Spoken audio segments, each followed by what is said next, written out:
Hello, I'm Sam Valenti, Varsity Sports Show beat reporter for the Arizona Rattlers. And today I have the absolute honor of being joined by one of the greatest Rattlers of all time, legendary quarterback Nick Davila. Nick, it's an absolute pleasure getting to talk with you, the Latin Laser.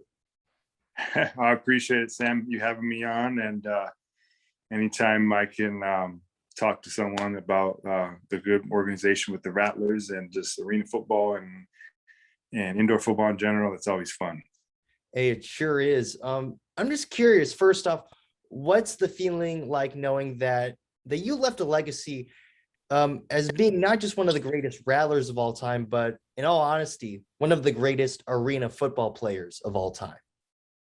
Well, there's a lot of hard work and dedication, and I was fortunate enough to have a good offensive line and all those pieces that go along with a lot of the great quarterbacks in arena football and NFL and players in general. You got to have a lot of good players around you, and I was humble enough to understand that, and good coaching staff, and obviously great fans, and so it was just a great all-around experience, and I was just excited to be a part of that, and fortunate too. But I also worked very hard, so this a lot of combinations, all the pieces of the pie kind of shaped up in the right time. Definitely. And I mean, you had just so many amazing moments with the Rattlers, but I'm just curious if you had to choose just one, what would you say was your just favorite memory, favorite time or with the Rattlers? I would say probably in 2013, 2012, I would say was my favorite time. The Utah game, I think that was one of the most funnest games to be a part of. It was our first championship after losing at home in 2011. I think we were down by 9 points with about under a minute left. And Kevin McCullough got an interception, and we scored and found a way to win with about, I think 10, 15 seconds left in the game. And then that kind of catapulted us. That was like the beginning stages. I think I felt that we won. That's when we won 3 championships in a row after that, in 2012, 2013, and in 2014. So I would say that time period is kind of what kicked that off, as far as all the winning we were able to do during my career there. Definitely. And now 2 of those championships came against the Philadelphia Soul. So what was it like knowing that you were a thorn in the side of the entire city of Philadelphia? Yeah, that's what a city of brotherly love, and another great organization with a great quarterback and a great coach over there, and great ownership with Ron Jaworski. And they did things the right way, and it was just a good rivalry. They got us at the end. In 2016, they came here and beat us. So, but it was kind of like the Celtics and Lakers kind of rivalry, I felt, and there was a little bit of competitiveness too between us as players and coaches, and that was always fun to be a part of. It was some of the funnest games, and I know we beat them more than they beat us, but but they, like I said, Oh they yeah. got us at the end.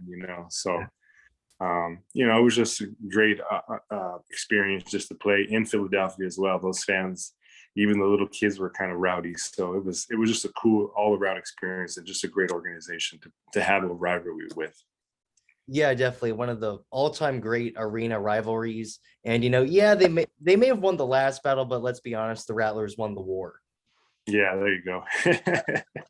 Once again, I am Sam Valenti, joined by Arizona Rattlers legend Nick Davila on the Varsity Sports Show. For all of our listeners who are wondering, um, what have you been up to in the years since your retirement from football? Well, I went back to school to become a teacher. So finally finished that off this last Christmas.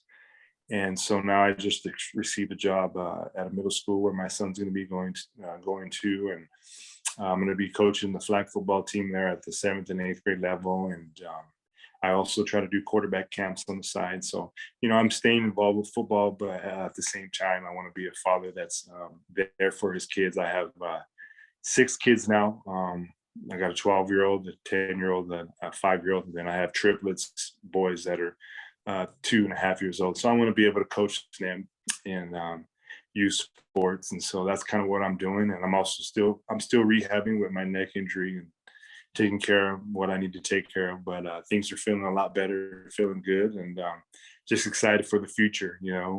That's what it's about. Always growing and getting better and transitioning to another profession, and I'm excited for that next step. Well, hey, that's great to hear, Nick. I'm curious, do you still keep up with the Rattlers and the indoor football league these days? Yeah, I watched them pretty heavily. I root for them, and they're off to a great start this year, undefeated. And I think they got San Diego at home this next game, and so I know that they're playing really good football, and Coach Guy always has them playing really good football, and so it's exciting to see that they're keeping on the tradition of being successful and winning championships like we did when I was a player there. So it's pretty cool. Definitely. Now, to kind of piggyback off that question, who would you say is your favorite player on the current Rattlers team? Well, I coached there in 2017 when we first moved to the IFL, and my favorite player is on the defensive side is Dylan Winfrey. He's a professional, great kid. He plays hard. I know he's up in the teens when it comes to interceptions every year. But more importantly, off the field, he's just a good person, and a guy that shows up first and leaves last type of deal. So he's one of the guys that I really root for and really like. So Definitely. Dylan's a great guy, and just like you, he's really etching his name in the Rattlers history books. Now, of course, I have to ask this. Do you just have any last messages for the fans who supported you, throughout your whole career, the ninth man and stuff? Yeah, what a great atmosphere it was every time I got to play there. Not only from the football side, but just treating my family and my children, my wife, with the utmost respect and love and kindness. Especially when my father passed away in 2014. The Rattler Nation really rallied around me and supported me during that tough time. And I just those moments are more important than those loud cheers when you throw a touchdown. I think those times when people really need you, and I think they were there for me, and I couldn't thank them enough for that. And that was just awesome. And they're just great fans altogether. They show up and they just love their Rattler football, and they're there at practices and they support. And that's huge for players like us who give it their all. Yeah, the ninth man is awesome, and I bet they had just so much fun watching you absolutely ball out in the Arena League, man, because you were so much fun to watch. Thank you, appreciate it. Hey, of course, Nick, man. Once again, I've had the absolute honor of being joined by one of the greatest Arizona Rattlers players of all time, Nick Davila, here on the Varsity Sports Show. Nick, just once again, thank you so much for joining me. It's been an honor. Yeah, thanks again, Sam, for having me on, and let's do it again sometime. Hey, definitely, man. And also go Rattlers. Go Rattlers, baby.